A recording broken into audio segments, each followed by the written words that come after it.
Wealth, power, influence, and football. That's Florentino Perez, the demigod of the footballing world. When you hear those words, you probably think of famous billionaires like Elon Musk or Bill Gates. But there's one man who has managed to amass unbelievable wealth, power, and influence all through the beautiful game of football. That man is none other than Florentino Perez, the longtime president of the mighty Real Madrid. Now, Florentino didn't start out running one of the biggest sports franchises on the planet. Like many of us, he had to work his way up from humble beginnings. Florentino was born in 1947 in a working-class neighborhood of Madrid called Fortaleza. His father was a shop worker and his mother a homemaker. Nothing too glamorous there. But young Florentino was an ambitious lad. He studied hard, got his civil engineering degree, and by the 1970s was already making moves in the construction industry. Smart kid. Before long, Florentino was heading up big companies like OCP Construcciones and later the massive Grupo ACS, one of Spain's largest construction firms. By the late 1990s, Florentino had transformed himself into a multi-billionaire tycoon. But you know what they say, when you've got billions in the bank, owning a world-famous football club is the next must-have billionaire status symbol. In 2000, the always enterprising Mr. Perez decided it was time to take over the reins at his beloved Real Madrid. This was the dawn of a truly wild era at the Bernabeu. Florentino Perez, he's a clever businessman through and through. During his campaign for president, he made this sly promise to bring in Barcelona's sweetheart and one of the best players in the world, Luis Figo, if elected. Cheeky move, trying to poach one of your biggest rival stars right off the bat. But it worked like a charm. The Real fans loved the idea and Florentino won the vote. As soon as he got those presidential keys, Figo was one of the first Galacticos through the door, leaving the Barcelona faithful in utter shock. But Florentino was only just getting started with his Galactico revolution. His big idea? To basically buy up all the most talented and famous players on the planet to construct this super team of superstars at Real Madrid. We're talking genuine legends like Zinedine Zidane, Ronaldo, David Beckham and more, all arriving in successive summers. It was like Florentino was just bashing the buy button on a FIFA career mode save file. Except, you know, instead of splashing virtual coins, he was dropping hundreds of millions of real dollars to assemble this dream team. Must be nice having that kind of money to throw around, right? And you know what? For the first few seasons at least, Florentino's Galactico experiment actually worked an absolute treat. With all those iconic talents joining forces in the white shirt, Real went on an utter trophy bender. We're talking back-to-back Spanish league titles in 2001 and 2003, plus their 9th big-eared Champions League crown in 2002 to really stick it to their rivals. Having a basically unlimited transfer budget clearly gave them a ridiculous advantage over the mere mortals of world football. Those early Galactico years must have felt like a dream for the Real faithful. Just picture them rocking up to the Bernabeu with pupils the size of dinner plates, giddy at the prospect of watching Zidane, Ronaldo, Figo, Beckham and company work their magic. But, as we all know, keeping that many colossal egos and bank balances satisfied is easier said than done, even for a maverick billionaire like Florentino. Before long, rumours started swirling about locker room disharmony, player power struggles, that kind of ultra diva stuff. And when the trophy suddenly dried up for a few seasons in the mid-2000s, the cracks really started to show in Florentino's Galactico philosophy. By 2006, despite all the success he brought, the big man decided to tender his resignation as president. A lot of critics reckoned his whole experiment in buying up the biggest names had failed in the long run. Maybe the Galactico galaxy had just collapsed in on itself from too many supermassive egos orbiting so close together.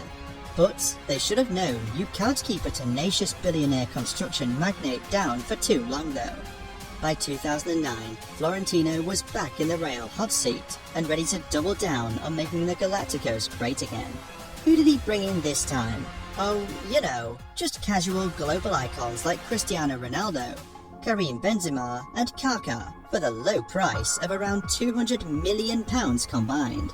As a fan trying to afford tickets, those transfer fees would be enough to give you heart palpitations. But not a problem when you're a multi-billionaire building magnate. Under managers like Jose Mourinho and later Zinedine Zidane, Florentino's new batch of Galacticos re-established Real as one of the most fearsome teams in Europe and Spain. They went on to win multiple Champions League and La Liga titles over the next decade, as Barcelona finally had a worthy rival again.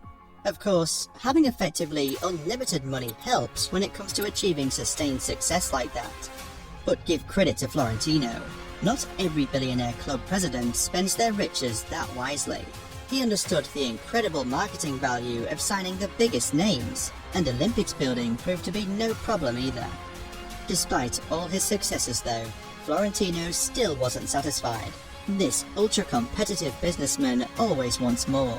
More money, more power, more trophies. So, in 2021, he decided to try and break away from UEFA entirely by creating the wildly controversial European Super League.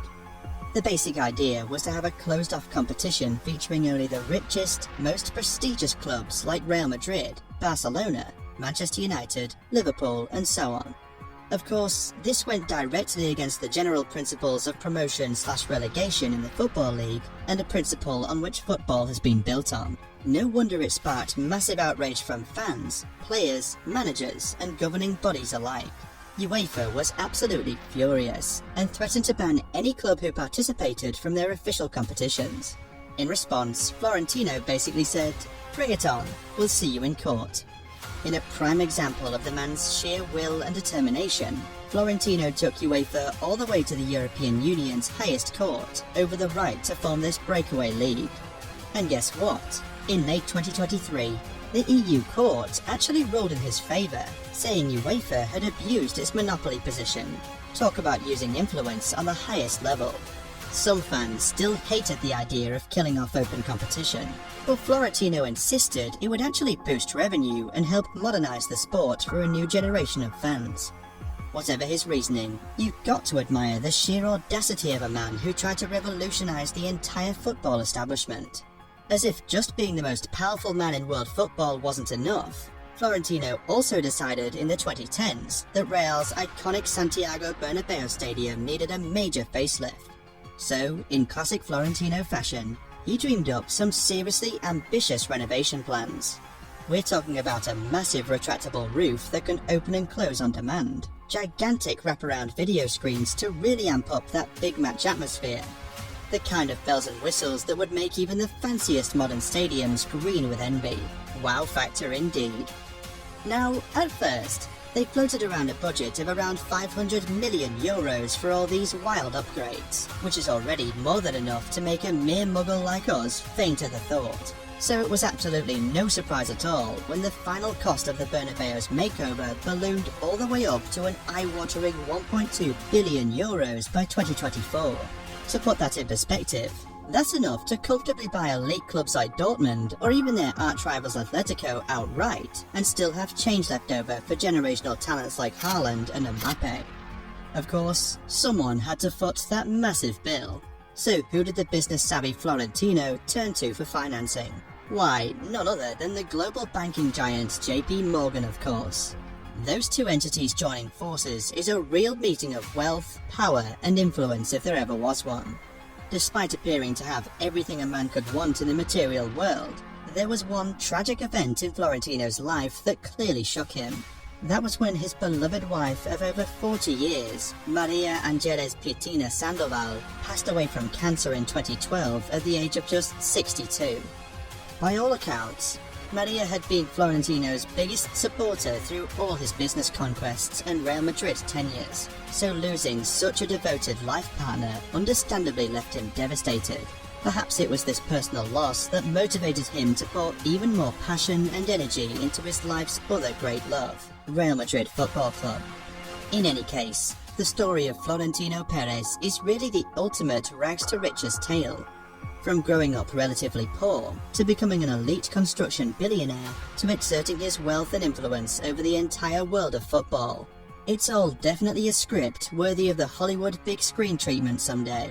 Love him or hate his methods, you have to admit Florentino has amassed a level of power, respect, and sway over the beautiful game that few people in history could ever dream of. He is the ultimate Galactico of football presidents and administrators.